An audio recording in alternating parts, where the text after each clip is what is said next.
অভিষেক বন্দ্যোপাধ্যায় দাবি করছেন তারাই আসল তৃণমূল, তারাই ভারত তৃণমূল, এবং আপনাদের শিবিরে ঋতব্রতপন্থী শিবিরে কোনো লোক নেই, চেয়ারও ভরে না। ঋতব্রতপন্থী শিবির কথাটাতে আমার আপত্তি আছে। আমরা একটা কালেকটিভ, ওই চার্টার্ড মাফিয়া এবং ইন্ডিভিজুয়াল কাল্ট পরিবারবাদের বিরুদ্ধে আমাদের একটা কালেকটিভ।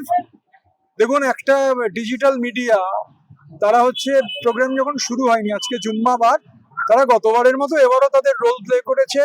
কয়লা, বালি, ডোলোমাইট, গরু, পাথর, চাকরি, এর দ্বারা একটা অংশের ডিজিটাল মিডিয়া চলে।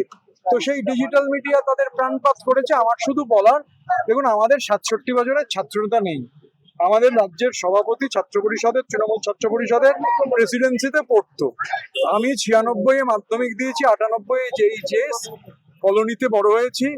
মোটামুটি যখন বুঝি তখনও যিনি ছাত্রনেতা ছিলেন, তারপর মাধ্যমিক দিলাম, তিনিই ছাত্রনেতা, তারপরে উচ্চ মাধ্যমিক তিনিই ছাত্রনেতা, কলেজের GS হলাম, unit secretary, local secretary, zonal secretary করতে করতে জেলা, রাজ্য হয়ে দীর্ঘ 8 বছর আমি সর্বভারতীয় স্তরে একটা ন্যাশনাল ফ্রন্টাল অর্গানাইজেশন ছাত্র সংগঠনের জেনারেল সেক্রেটারি ছিলাম। 16 সালে যখন ছেড়ে কলকাতায় এলাম, দেখলাম উনিই ছাত্রনেতা। আজও দেখছি সেই 67 বছরের ছাত্রনেতা, গতকাল রাতেও দেখছিলাম। এখন ছাত্র আন্দোলনের একটা এজ থাকা দরকার। ইস্ট জর্জিয়া ইউনিভার্সিটিতে ছাত্র আন্দোলনের কোনো লিমিট ছিল কিনা আমার জানা নেই। আমি ইস্ট জর্জিয়ার ডক্টরের কথা বলছি না, ইউনিভার্সিটিটাই নেই, তার ডক্টরেটের কথা বলে কি হবে? এটা পরে তো ডিলিট জোগাড় হয়েছে। কলকাতা বিশ্ববিদ্যালয়েও একটা নির্দিষ্ট সময়ের মধ্যে মানে ছাত্র আন্দোলনের একটা বয়স থাকা উচিত।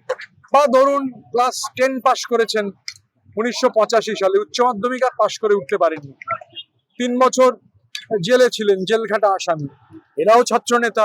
67 বছর বয়সেও ছাত্র নেতা।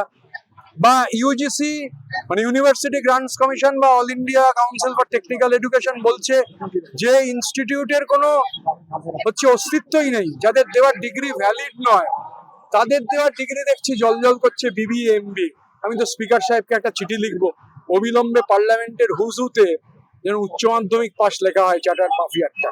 সুতরাং উনি আপাতত তো ডক্টর মমতা ব্যানার্জি ফেসবুকে থাকেন, তো মাঝে মাঝে ফেসবুক থেকে হয়তো বেরোবার সুযোগ পেয়েছেন। তো বলুন না, যা প্রাণে চাইছে বলুন। ইলেকশন কমিশনের ওপর আমরা ভরসা করছি। সিম্বল নির্ধারণ হয়ে যাওয়ার পর ডক্টর মমতা ব্যানার্জির বাড়ির সামনেই সমাবেশ করবো।